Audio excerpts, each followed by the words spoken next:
Bonjour Olivier Henry, bonjour Olivier Nallet. Bonjour.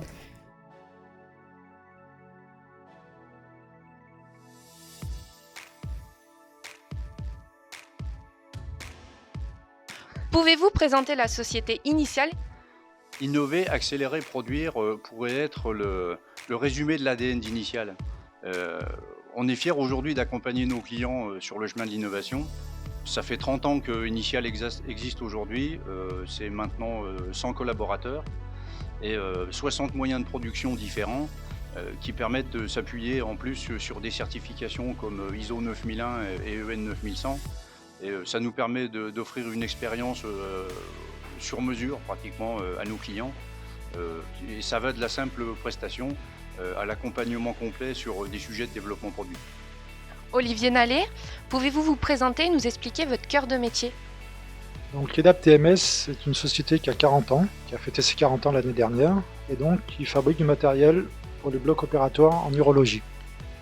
Donc on avait deux gammes de produits. Une gamme de produits, en fait, c'était les lithotriteurs, des machines pour casser les calculs rénaux, et une nouvelle technologie, les ultrasons focalisés à haute intensité.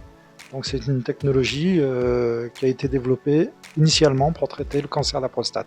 Et comment est née l'idée d'intégrer la fabrication additive dans votre projet?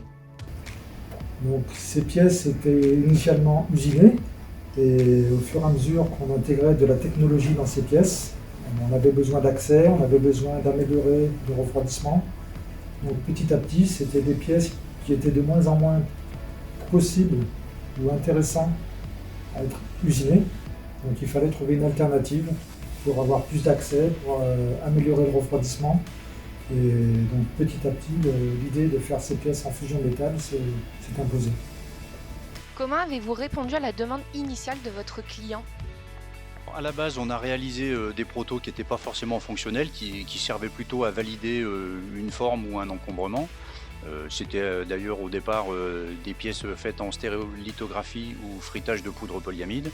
Et puis à un moment donné est apparu le besoin de faire des pièces métalliques.